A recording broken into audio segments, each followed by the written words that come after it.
I mean, what I don't understand is why so many of you clowns seem to think that a long-term relationship is the end game of all of this. Why you think that that is the sort of refuge whereby the tired, degenerate bachelor jumps off onto the raft of that relationship and then that's it. You know, it's happy ever after. I get people the whole time and they're either asking me what my plan is, or they're talking about their own plans and they're thinking, well, you know, I've been dating for a while, I've been traveling around, I've been doing these different things, but isn't it about time I settled down? Isn't it about time that I put aside foolish things and got into a relationship? And yeah, and they don't really even think it through any further than that. All they'll say to me, well, look, Troy, you know, you're making these videos, you're doing all this stuff, you're hanging around with Tusk like a buffoon, you know, going to all these crazy places.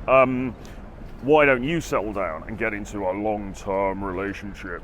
And again, they don't really seem to think any further forward than that. I think these people have this perception that that is an end game in itself. It's like, oh, okay, right, I'm going to stop doing the traveling thing, I'm going to stop making this content, I'm going to be in a relationship, and then what? And then that's it forever. You know, it's a plateau that you've reached and you can just relax there and chill, and you're just going to be happy forever and no problems. What nobody seems to really take into account with this line of thinking is that relationships are even more difficult than the dating. I mean, I was saying to Tusk the other day, when we're traveling around and we're doing this different stuff, really, we're playing on easy mode, right? I mean, we are enjoying the fruits of the honeymoon phase at the beginning, and then we're keeping it all incredibly shallow and leaving the country before things become in any sense more serious, all right? Now, when you get into an actual long-term committed monogamous relationship, if that's what we're talking about, and I appreciate, of course, there are different types of relationships that we can get into, but if we're talking about getting into that long-term conventional, like monogamous style relationship, that is incredibly hard, okay? It's incredibly hard for all manner of different reasons. You guys need to read, what's the book called? Franco, Practical Female Psychology, right? Where it talks about the betarization curve, okay? Concessions by 1,000, death by 1,000 cuts, okay? You know, in a relationship, you are inevitably going to end up making a bunch of concessions to your partner because you're a decent guy, you know? You don't want to be a 2D alpha the whole time, you don't want to be a hard ass all the time. You also want a bit of a quiet life. You're inevitably going to make concessions, and the more concessions you make, the more betarized, and I hate that sort of alpha beta language, but you know what I mean, like the more betarized you're going to become, the less she respects you, the less attracted to you she is, and the more likely it is that the relationship is going to fold, or she's going to cheat, or, you know, whatever, right? Now, I don't want to paint a too nihilistic picture of this, because yes, of course, there are people that they get together, they have relationships, and they're incredibly happy, and it all works out. But I mean, let's be honest, guys. It's kind of the minority, isn't it? Really, you know. And I'm not just saying that as a, you know, content creator who goes on Rule Zero and all that. I mean, just forget all of that nonsense. Just look around you. Just talk to actual normal people in your everyday life, right? How many of the people that you know who are married or in a long-term relationship are genuinely happy? And I mean, yeah, they're kind of happy on the surface, whatever, but are they jumping from the rafters with joy, or are they just going through the daily grind? You know, the difficulty is, and I've said this so many times before in these videos, that people love variety. Men and women crave variety, okay, in terms of their relationships, in terms of everything else. It's just natural. And so, and it's very hard to suppress. It's very hard to suppress that desire for variety. Okay, and you know, you as a guy might be completely relaxed. It's like, yeah, no, I'm cashing in my chips now. I've met this girl. She's lovely. I love her. She's amazing. I'm just going to be faithful, and it's all going to be great. Okay, well, that's great as far as you're concerned, if that's your decision. But you've got to be damn sure that she's on the same page. Okay, because if she isn't, it's going to get a bit sticky, right? And here's the other difficulty. She might, at the beginning, she might be on the same page. She might say she's on the same page. Like, yeah, I'll love you forever. You know, I'll love you forever. We'll never split up. You're amazing. I don't want anybody else but you, babe, kind of thing. Well, 4 years time, 5 years time, 10 years time, 15 years time, is she still going to be saying that? We don't know.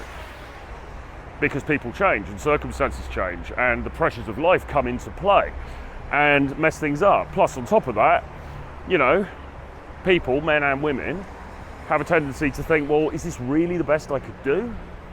Is this situation that I'm in, that I voluntarily got into because I chose this person, I selected this person out of all these different billions of people in the world, I selected this one person to get shacked up with and settle down with. Is this really the best I could do? Is there anything else out there? If I open my dating app, if I open Instagram, are there any other potential candidates on there? Oh yes, there are. There's millions of them. They're countless, okay? So, and that plus the fact that we don't have any sort of societal shaming now for, well, certainly relationships breaking up and even divorce. It's very easy for people to break relationships up and to move on to what may seem to be a better prospect. So the point that I'm making is that you could never just assume that the relationship is the end game. And it's like, right, okay, I've put aside all of that nonsense now. I'm in a relationship. It's great. we're never gonna split up. That's it. I can just sit down and relax now. I mean, why do you people think that? You watch this content for so long, right? You engage with this stuff for so long, and yet still most of you, or a lot of you who get in touch, seem to have this idea that it's just like, oh, okay, well, yeah, I've done this stuff for a bit. Shall I now go into a relationship? And that relationship is almost like it's going to be the end game. It doesn't add up. It doesn't pass the reality test, okay? You've got to open your eyes. You've got to look around you. You've got to think about your previous experiences as well. Maybe you were married before. Maybe you were in a previous relationship, Was that all smoke? Was that all berry and wine and honey? Probably not, okay? So I'm not being anti-relationship here. I think people should do what they want. And if you meet someone who's amazing, of course it's foolish to just let that person go, because you can't replace people. And I've also made videos about that as well. You can't replace people and just say, all right, forget her, I'm just going to move on, whatever. That's a very nihilistic thing to do. And and you can take it from me that when people leave your life, it's very painful and it can take you a very long time to get over that. But at the same time, it's very naive to sort of just put aside the realities that we know about, that we all know about, and not even just people who watch these kind of YouTube videos, but like everybody in the Western world basically knows what the deal is.